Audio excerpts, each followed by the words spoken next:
Hi, my name is Alex, and I am a freelance videographer, filmmaker from Owensboro, Kentucky. I've been making videos for about 4 or 5 years now. I kind of wanted to start a vlog and start sharing some of my experiences and show some behind-the-scenes looks at how I do things as a filmmaker, and maybe in the hopes of helping people who are just starting out in the industry become better. The first thing I want to talk about is lighting. Lighting has always been a struggle for me. Lighting is hard. It's probably one of the hardest things about filmmaking. There's so much more to lighting than just like 3-point lighting, kind of like the setup I got here. I have my key and my fill and my backlight. It can change the dynamics of the story you're trying to tell. When I first started out, lighting was always a second thought to me.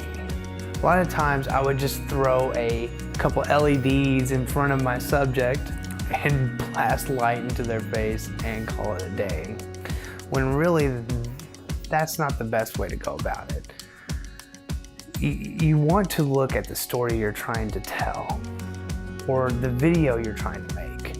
What kind of emotion are you trying to sell to your audience when it comes to lighting?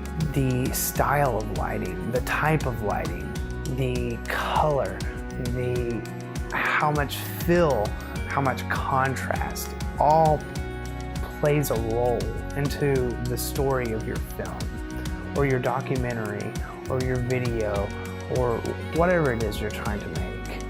If you're making a documentary or a film that's kind of dark and the tone of the film is sad or is menacing, then having high key lighting like this is probably not going to work out.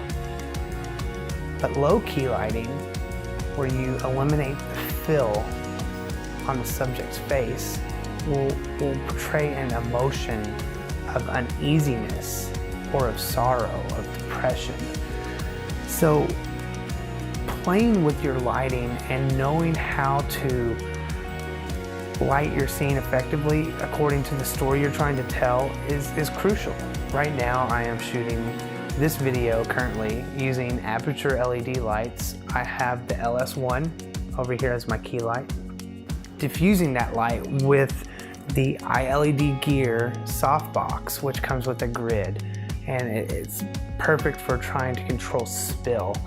And I just love this light because it is so compact and I can fit it into small spaces and take it with me, and it's perfect run and gun sort of light, and it's super powerful. For my fill, I have the Aputure Amaran HR672S, which is a spot, and it's an LED panel which is reflecting light onto a white foam core and is kind of filling in my face. When I use fill, I like my fill to be behind camera. I do not like my fill, off over here to the side, because I think it's unnatural. And it takes away that contrast on your face. It makes the image very flat, and it's not as pleasing as having the fill behind camera. But that's just my opinion.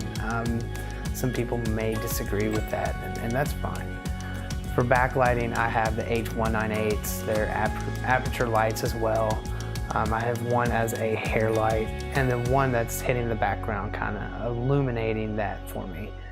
And sometimes I'll use different gels. Sometimes I'll use a black background.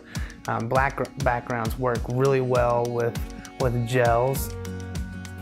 But you don't have to have backdrops either. You can have, it just depends on what you are shooting and why.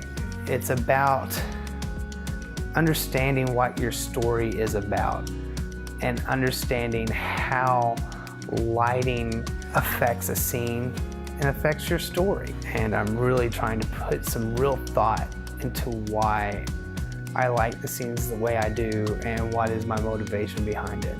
Again, guys, thank you for watching this video. Sorry if it was a little long.